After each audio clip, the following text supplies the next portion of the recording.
I found this cool stick. It's incredibly windy right now. Rainstorm coming in. Oh man, I think I got that.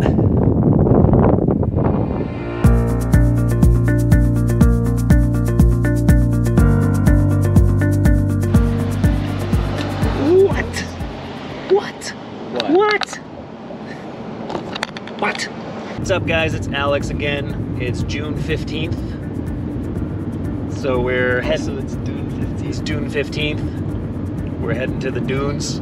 I'm on my way now to Death Valley to take some pictures of the sand dunes and maybe the galaxy. In June, it's gonna be getting up to like 110 degrees or so while we're there.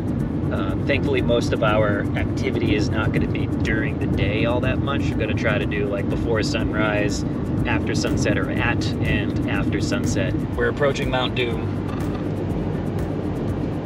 In order to get to Death Valley, we have to traverse Mount Doom. In addition to being very hot, Death Valley is actually a photographer's playground. There's so many great opportunities for unique photos, and I was determined to get some of my own.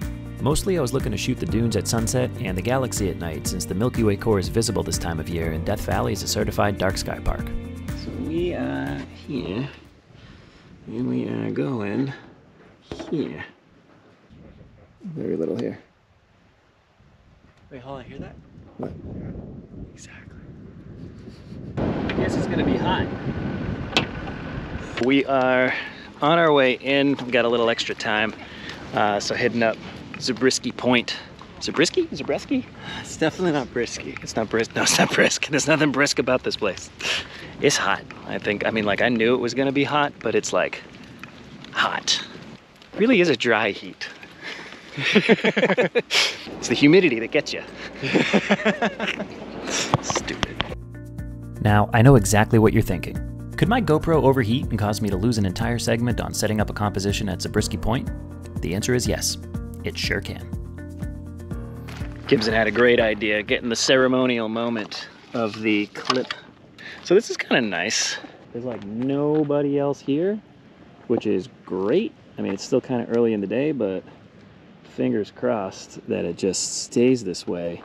I feel like this is probably one of those moments like when you're in the urinals in a bathroom and you're like on the far one and some dickhead comes up next to you, yeah, despite there being 17 open ones right next. 17, I don't know, it's a big bathroom. There looks to be like a thunderstorm. I think we just heard thunder in the distance, and that's the direction we're going. We're on our way to Mesquite Dunes. This is what we got. There's lightning off in the distance, and there's dark clouds over our head. So there's supposed to actually be some light rain tonight through till I think it said like 11 a.m. tomorrow morning. That's going to make the dunes interesting. If it's light enough out there and there ain't too much lightning, I think I might just stay, because I don't know how many pictures or people have pictures of Mesquite Dunes with rainfall, or like raindrops in the sand, so that could be sick. Oh, is that a bone? Oh no, it's just a stick. I found this cool stick. This looks amazing.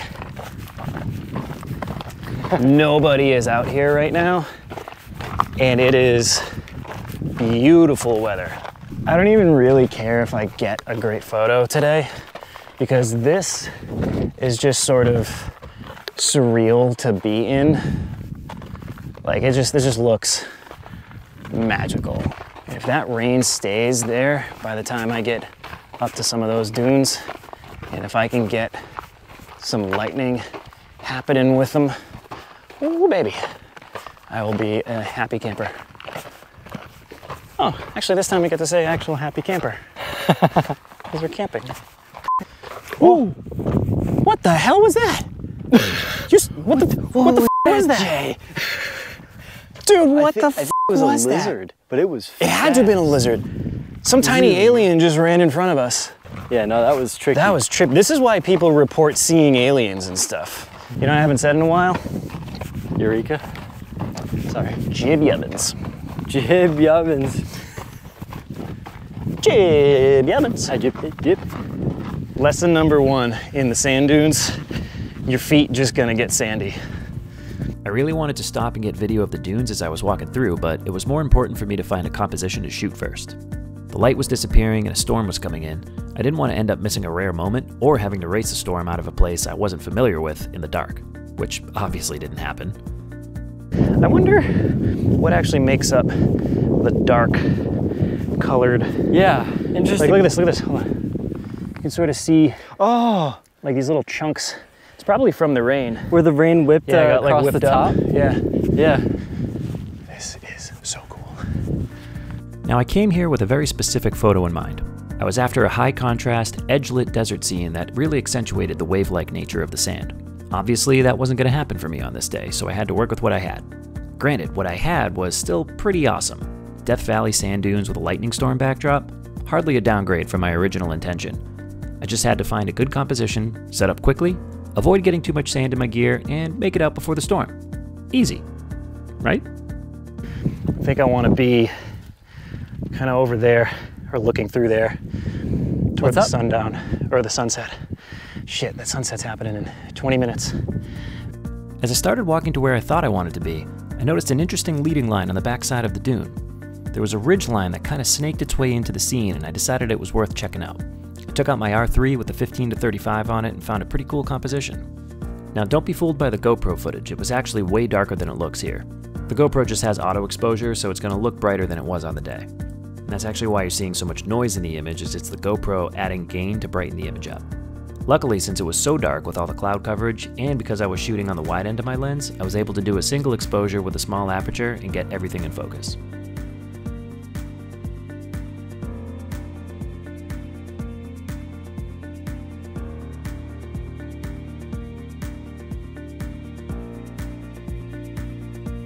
I was pretty happy with that wide composition, so I kept the R3 there and started searching for a tighter frame to complement it with my R5. For this, I was using the 100-500 to see if I could find an interesting abstract or a telephoto frame with some details. This would be the panorama. Oh man. You know what lens I didn't bring? The one you want right now? The one I want right now. Yeah, really missing the 70-200 today. Despite the less than ideal conditions for what I wanted, I still have something really, really cool. Please tell me that that's the focus peak. Oh, missed the lightning, god damn it. Oh, more lightning. Didn't get the lightning in this one, but I really liked the look of the rain in the distance. Seeing the sunset behind it, it kind of looked like the clouds were walking around on these long wavy legs. Just gave the frame a really nice flow, I thought. Since it's gotten darker, I'm able to bump up my shutter speed here, or slow down my shutter speed rather, and hope for some lightning in one of these drops.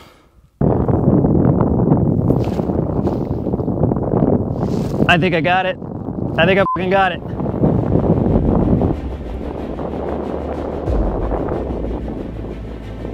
It's now just a straight up rainstorm coming in. Oh man.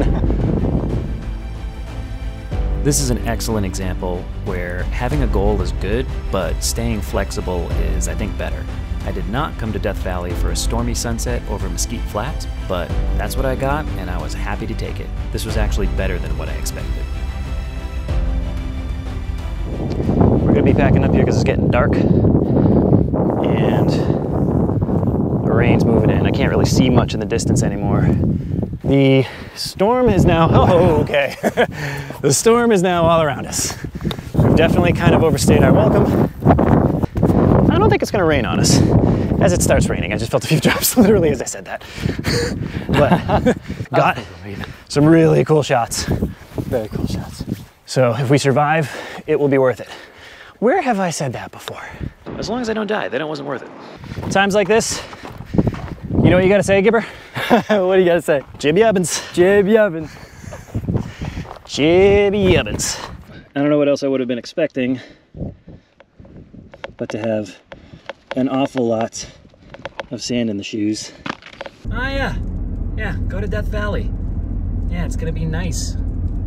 You know, it's just gonna be a little hot, but don't worry about the precipitation. We don't get much, not in June. Oh yeah, yeah, it's gonna be great. It's incredibly windy right now. Poor Gibber's tent used to be right here. This is not ideal right now. We are, yeah, we're in some shit. Well, I think the best way to describe the sleeping situation right now is unpleasant. It's pretty windy, and as you can see, we've now moved the tents underneath some tree cover. Here's to hoping that this blows over the course of the night and we actually get a little bit of rest. Here, here. Here, here. See this? This is the face of a guy who actually thinks the storm's gonna blow over soon, but no, it didn't. No, instead what happened was the wind persisted through the entire night and the temperature stayed around 97 degrees, which gave me plenty of time to not sleep, but instead reconsider every decision I ever made to bring me to this miserable moment. But I'm sure I'll feel better about it in the morning.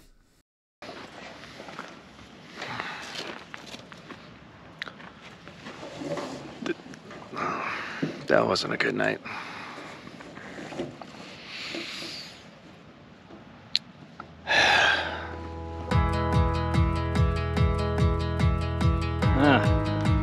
You don't say.